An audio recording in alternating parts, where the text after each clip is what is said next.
అటు నుంచి వెంటనే 78 సీట్లకు వచ్చింది. శివేంద్ర అధికారి ఎప్పుడైతే ఇప్పుడు విభీషణ్ లాంటి వాడు, నేను రాజకీయాలకు సహజం, సమస్య లేదు. విభీషణ్ లాంటి వాడు ఇప్పుడు రామచంద్రుడికి రావణాసురుడి యొక్క ఆయువు పట్టు విభీషణుడు చెప్తేనే తెలిసింది కదా.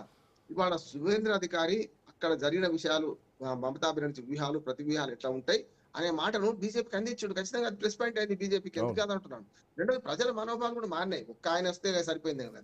రెండోది ఏంటంటే ఎప్పుడు కూడా మెయిన్ లీడర్ను టార్గెట్ చేస్తే ప్రజలు తొందరగా ఇటు అట్రాక్ట్ అవుతాం. అందుకని 2021 జరిగిన పెద్ద మార్పు ఏంటంటే నేను మమతా బెనర్జీని ఓడిస్తాను అని మన సింగూరు సాక్షిగా, సింగూరు బయట పెడతా అంటే దుర్మార్గంగా మొత్తం నాశనం చేసింది కదా. నేను ఇంకో మాట చెప్తున్నా, పశ్చిమ బెంగాల్ ప్రజలు మారడానికి ఒక చిన్న ఉదాహరణ చెప్తాను. మారకపోతే ఏం చేస్తుంది అనేది కూడా. కలకత్తాకు 50 ఏళ్ల కింద వండి మీరు, మళ్ళీ ఇప్పుడు వండి సేమ్ అట్లా ఉంటుంది, ఏం తేడా ఉండదు పాడుగా, ఏం మారదు. ఎందుకు మారలేదు అంటే ఆఖరికి రోడ్డు పక్కన ఉన్న ఇళ్లకు కూడా శ్రీకాంత్ గారు అసలు రంగులు వేసుకోరటం.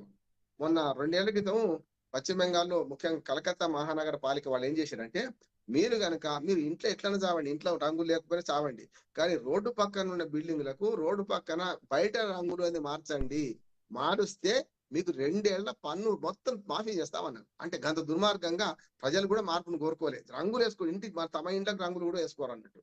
అందుకనే ఒకనాడు 4వ నగరంగా ఉన్న 4 నగరాల్లో ప్రధానంగా ఉన్న కలకత్తా ఇవాళ 7 నగరాల్లో కూడా 7వ స్థానంలో అయిపోయింది. అహ్మదాబాద్ తర్వాత కూడా పడిపోయింది. అంటే జనాభా ఉండొచ్చు, ఇంకా పాత ట్రాములు, పాత రోడ్లు, పాత బిల్డింగులు. వీటన్నిటికీ భారతీయ జనతా పార్టీ ఒక ప్రత్యామ్నాయం అంటే భవిష్యత్తులో కొనసాగాలంటే అధికారంలో ఇప్పుడు బయటకు చూపించాల్సిన కాషాయం రంగు వేస్తున్నారు. ఇప్పుడు ఏమైందంటే రామరెడ్డి గారు కాషాయ రంగుతో వచ్చారు. నేను ఏమంటున్నా అంటే ఇప్పుడు బయటకు కాషాయ రంగు వేసుకుంటా పొమ్మని ధైర్యంగా చెప్పేసింది ప్రజలు. ఎందుకంటే రెండైంది. ఒకటి, ఆమె పోలింగ్ కన్నా ముందు బెదిరించింది ప్రజలను, పోలింగ్ తర్వాత కూడా బెదిరించింది. నేను మళ్ళా వస్తే చూడండి మీ సంగతి పడతా అని. అది చాలా పనిచేసింది. పోలింగ్ కన్నా ముందు పనిచేసింది, పోలింగ్ తర్వాత వాళ్ళు ఏం ఓట్లు లేకపోయినా అప్పటికి వేసి ఉంటుంది కదా, అప్పుడు కూడా బెదిరించింది. నేను కనుక అధికారంలో ఒక్క సీటుతోనే అధికారంలోకి వస్తే మీకు పని పడతా అన్నది. అది పెద్దగా నష్టం జరిగింది అంట. అప్పటి నుంచి ఒక గర్వం. రెండోది, అభిషేక్ బెనర్జీ చేసిన దుర్మార్గం కూడా తక్కువదేం కాదు. వాళ్ళ హింసా రాజకీయాలు ప్రోత్సహించే క్రమంలో చూడండి మీరు, 2011లో 25 మంది చనిపోయారు. ఎన్నికల రాజకీయాలు ఈమె వచ్చినప్పటి నుంచి చెప్తాను. అంతకుముందు 2011లో ఆమె కొట్లాడింది కమ్యూనిస్టులతోనే, కాంగ్రెస్ తోనే కాదు, ఇటు బీజేపీతో అంతకంటే కాదు. 2016లో కూడా కమ్యూనిస్టులతోనే పోరాడింది. 2016కి వచ్చే వరకల్లా కమ్యూనిస్టులతో పోరాడేటప్పుడు 30 మంది చనిపోయారు. 2021 బీజేపీతో కమ్యూనిస్టులు, కాంగ్రెస్ ఒక్క సీటు కూడా రాలే మనకు, జాతీయ పార్టీలు రెండింటి కూడా. కానీ 2021లో బీజేపీతో పోరాడింది. పోరాడే క్రమంలో 58 మంది చచ్చిపోయారు. మమతా బెనర్జీ హింస తక్కువది కాదు. ఏమైనా కానీ తిమ్మని గెలవాలనుకున్నది 2021లో ఆమె గెలవడానికి సర్వశక్తులు వడ్డింది అంటున్నారు. ఇంకా హిందూ ఓట్ల పోరాటంలో కూడా ఆమె ఎంత తెగించింది అంటే, అంతకుముందు దాకా సెక్యులర్, ఈవెన్ హిందువుల నుంచి కూడా వ్యతిరేకత వచ్చింది. ఎందుకంటే ఎప్పుడు శ్రీరామనవమి వచ్చినా కానీ ర్యాలీల విషయంలో మమతా బెనర్జీ అంత ఈజీగా ఒప్పుకునేటువంటి వ్యక్తి కాదు. ఆ ర్యాలీలు పర్మిషన్లు కూడా ఇవ్వలేదు శ్రీకాంత్ గారు. కాదు కానీ ఆమె ఎక్కడికి వచ్చిందంటే, ఆమె ఎక్కడ కాదు, కేజ్రీవాల్ కూడా నేను హిందూ బ్రాహ్మణ స్త్రీని అని ఒకటి పెట్టింది. అట్లానే కాళికా సూత్రం నేను నోటి చదువుతాను అని చేసింది. అంటే హిందూ ఓట్లకు అవసరం లేదనుకున్నా ఎక్కడికి వచ్చింది 2021లో. హిందూ ఓట్లు లేకపోతే నేను గెలవలేను అనే మాట వచ్చింది. హిందువులలో పోలరైజేషన్ అయింది, బీజేపీ వైపు పోతున్న అర్థమైంది. 2021 ఎన్నికల్లో ఈ స్లోగన్ పెట్టింది ఆమె.